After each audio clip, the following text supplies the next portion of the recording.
Dinamika peristiwa yang terjadi di Indonesia sepekan ini masih menjadi perhatian publik. Seiring curah hujan yang semakin deras, mendung kelabu masih menggelayuti bumi pertiwi. Belum lepas duka tragedi Kanjuruhan, di akhir pekan ini bencana mulai melanda Persada. Namun, ada pula secercah harapan, penegakan keadilan hingga genitnya partai-partai politik bersolek menjelang pemilu.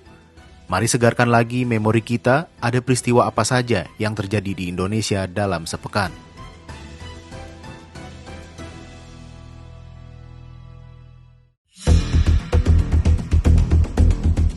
Hujan deras sepanjang sore yang mengguyur sebagian besar wilayah DKI Jakarta pada Kamis 6 Oktober 2022, selain menyebabkan beberapa ruas jalan macet akibat tergenang air, juga merobohkan tembok bangunan Madrasah Sanawiyah Negeri 19, Jalan Pinang Kalijati, Pondok Labu, Jakarta Selatan. Peristiwa ini menewaskan 3 siswa.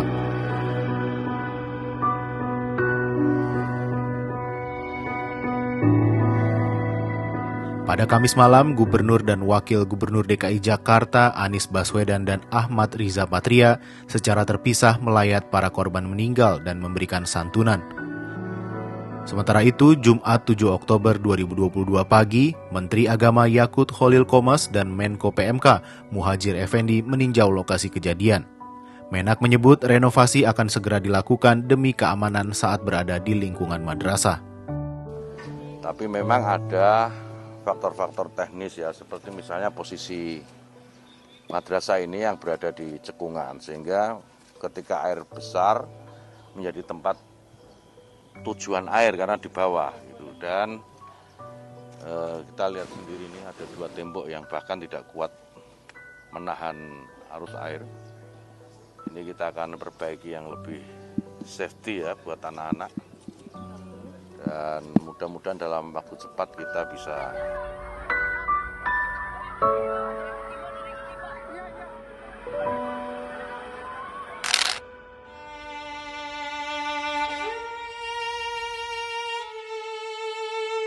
masih berselubung duka, tragedi Kanjuruhan pada Sabtu 1 Oktober yang menewaskan sedikitnya 131 jiwa memasuki babak baru.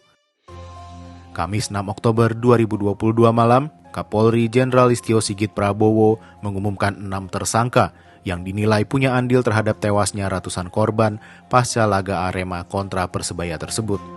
Salah satunya adalah Direktur Utama PT Liga Indonesia Baru Ahmad Hadian Lukita yang dinilai tidak melakukan verifikasi pada Stadion Kanjuruhan meski seharusnya wajib dilakukan sebelum pertandingan. Selain itu, yang juga jadi sorotan dalam tragedi ini adalah penggunaan gas air mata oleh aparat keamanan saat mengendalikan massa, di mana menurut aturan FIFA, penggunaan gas air mata dilarang dalam sebuah pertandingan.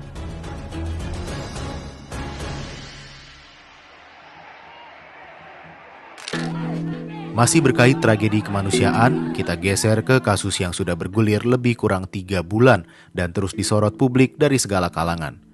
Apalagi kalau bukan kasus Ferdy Sambo. Pada Rabu 5 Oktober 2022, 11 tersangka kasus dugaan pembunuhan berencana Brigadir Yosua Huta Barat dilimpahkan ke Kejaksaan Agung.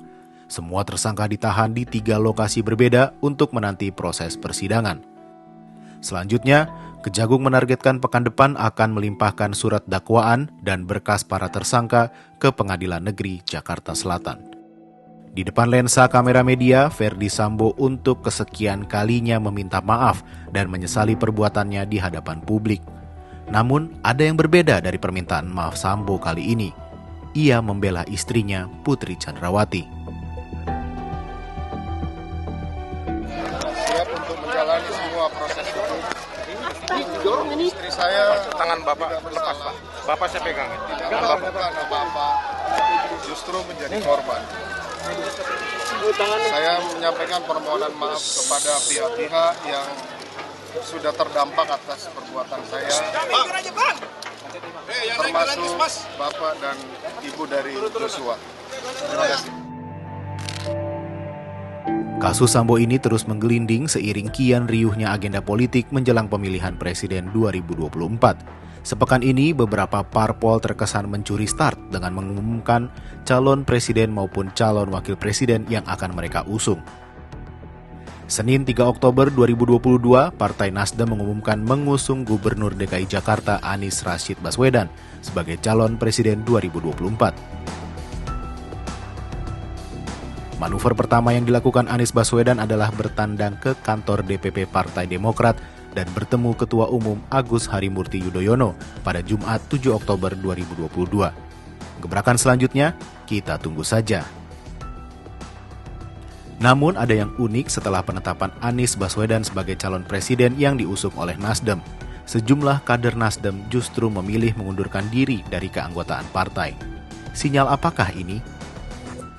Selain Nasdem, ada juga Partai Solidaritas Indonesia atau PSI yang meski tak punya kursi di DPR, mengumumkan mengusung Ganjar Pranowo sebagai capres di pemilu 2024. Keputusan ini mengundang polemik dan kontroversi di publik.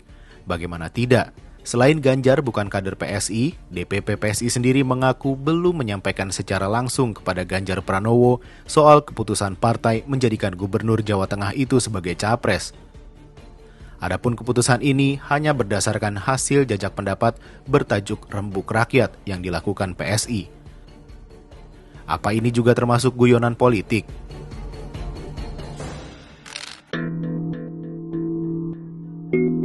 Dari intrik politik, kita menuju ke timur Indonesia.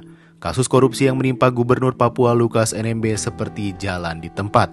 Hingga kini KPK belum berhasil memeriksa Lukas NMB dengan alasan kondisi Lukas yang masih sakit. Kondisi kesehatan Lukas yang menurun jadi alasan kuasa hukum menyatakan Lukas tak akan memenuhi panggilan pemeriksaan di KPK. Adapun Lukas sudah 2 kali tak hadir dalam pemeriksaan sebagai tersangka kasus gratifikasi. Tak hanya Lukas, istri dan anaknya pun mangkir dalam pemeriksaan yang dijadwalkan KPK di Gedung Merah Putih Jakarta pada Rabu 5 Oktober 2022. Keduanya dipanggil dalam penyidikan kasus dugaan korupsi terkait proyek infrastruktur di Provinsi Papua yang menjerat Lukas NMB sebagai tersangka. Terkait hal ini, KPK mengimbau semua pihak yang dipanggil dalam penyidikan kasus tersebut untuk kooperatif hadir memenuhi panggilan penyidik. Begitu kuatnyakah persona Lukas NMB di Papua hingga sebagian warganya seakan melindunginya? Apa benar sosoknya seperti kisah Robin Hood dari tanah Papua?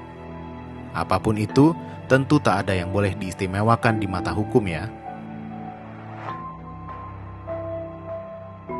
Inilah rangkuman peristiwa dalam sepekan yang sebagian masih dilingkupi kelabu. Seperti cuaca di luar yang berawan dan mulai mendung, nggak ada salahnya sedia payung sebelum hujan. Untuk Indonesia, mari lantunkan asa agar yang buntu kembali melaju, yang sulit kembali bangkit, serta uraian air mata berubah jadi senyum bahagia.